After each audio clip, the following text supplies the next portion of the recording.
परी मिल जाती है, एक ऐसी कार जो ऐसी है जैसी कोई और नहीं है। सुनते हैं कहानी लाल परी।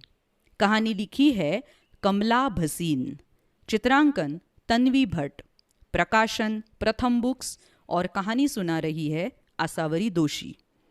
और ऐसी बहुत सारी कहानियाँ सुनने के लिए हमारी वेबसाइट पर ज़रूर आइएगा www.booksthatspeak.com।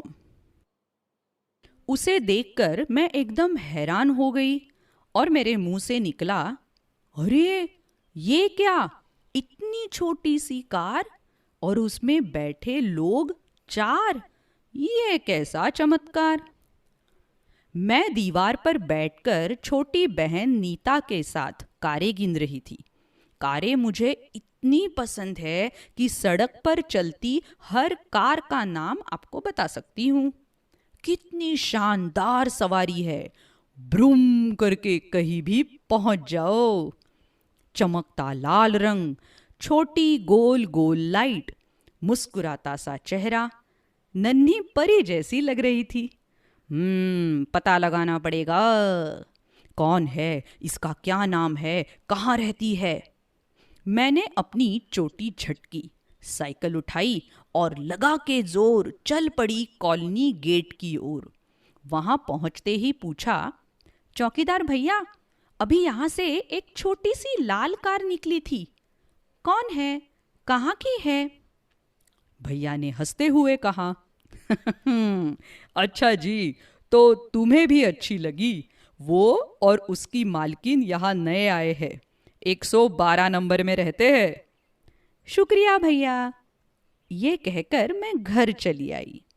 शाम होते ही मैं 112 नंबर पहुंच गई, पर वहां तो सब बड़ी बड़ी कारें खड़ी थी। जिसे मैं ढूंढ रही थी वो नहीं थी। निराश होकर मैं लौट ही रही थी कि मैंने एक और गेट देखा। उसमें झांका, वहां छोटी सी जगह में खड़ी थी लाल परी। उसकी पीठ मेरी ओर थी। पीठ की बाईं ओर एक मोटा सा बिजली का तार लगा था।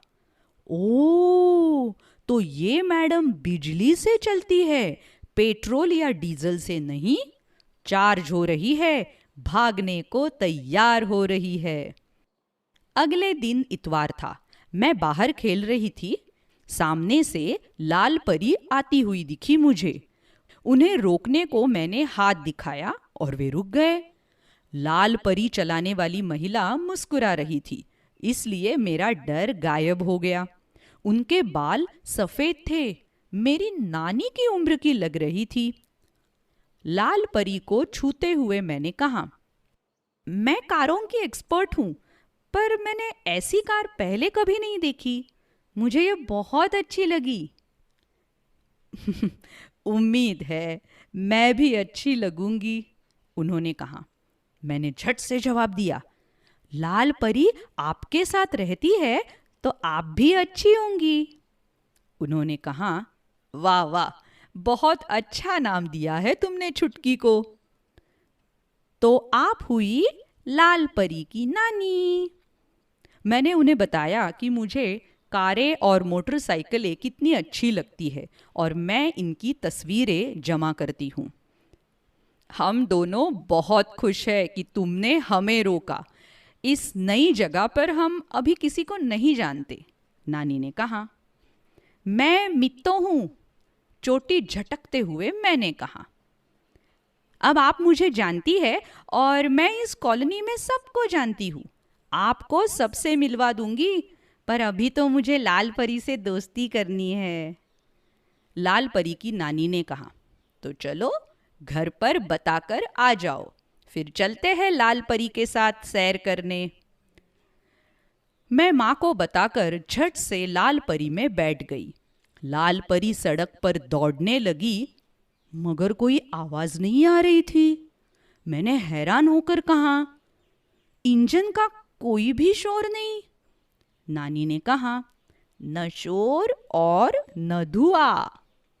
बड़ी बड़ी कारों के बीच से लाल परी दौड़ती जा रही थी। मैंने देखा कि हमें देखकर कई लोग मुस्कुरा रहे थे।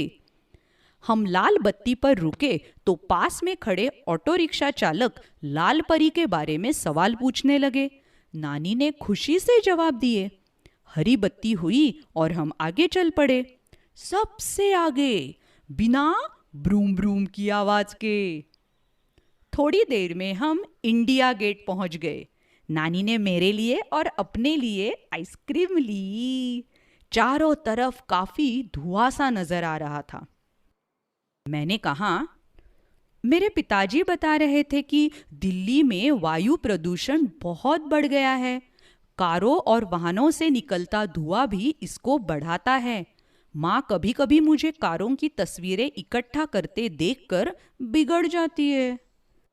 नानी मेरी बात बहुत प्यार से सुन रही थी। मैंने आगे कहा, मुझे और नीता को बार बार खांसी जुकाम हो जाता है। तब मुझे भी लगता है कि वायु प्रदूषण हमें बीमार कर रहा है। पर क्या करूं, कारें मुझे बहुत अच्छी लगती है। नानी ने मुझे बताया कि वो पिछले 8 सालों से लाल परी को चला रही है। वे दोनों पक्की सहेलियां हैं। फिर ऐसा लगा मानो लाल परी ने चुपके से कहा, मैं दूसरी गाड़ियों की तरह हवा में धुआं और गैसें नहीं छोड़ती मित्तो। चलने और खड़ा होने के लिए भी बहुत कम जगह लेती हूँ। मुझे पक्का यकीन हो गया कि लाल परी में कुछ जादू था। न धुआं, न आवाज, और वो मुझसे बातें कर रही थी। ऐसी नई ऊर्जा से चलने वाली कारें वायु प्रदूषण को कम कर सकती है। क्या पता तुम आगे चलकर कोई ऐसा आविष्कार करो जिससे प्रदूषण रहित गाड़ियां चल पाए। नानी ने कहा, बिल्कुल सही। मैंने मन ही मन तय किया, उस कार का नाम होगा सतरंगी परी। ऐसी कारें जो कम से कम पेट्रोलियम पदार्थों का उपयोग करती है और कार्बन डाइऑक्साइड का उत्सर्जन बहुत कम या फिर बिल्कुल नहीं करती, उन्हें पर्यावरण के लिए हानिकारक नहीं माना जाता। ऐसे वाहन कई प्रकार की प्रौद्योगिकी का इस्तेमाल करते हैं, जैसे कि बिजली चालित कारें। ये बिजली के मोटरों से चलती है जिन्हें इनमें लगी बैटरियों से ऊर्जा मिलती है। इन बैटरियों को बार बार चार्ज किया जा सकता है। दूसरा है हाइब्रिड कारें। हाइब्रिड अर्थात इनमें 2 अलग अलग तकनीकों का एक साथ प्रयोग होता है। इनमें बिजली चालित मोटर भी होती है और सामान्य पेट्रोल डीजल वाले मोटर भी। ये साधारण से कम ईंधन की खपत करते हैं और प्रदूषण भी कम फैलाते हैं। हाइड्रोजन कारें। इनमें सामान्य ईंधन की जगह हाइड्रोजन का प्रयोग होता है।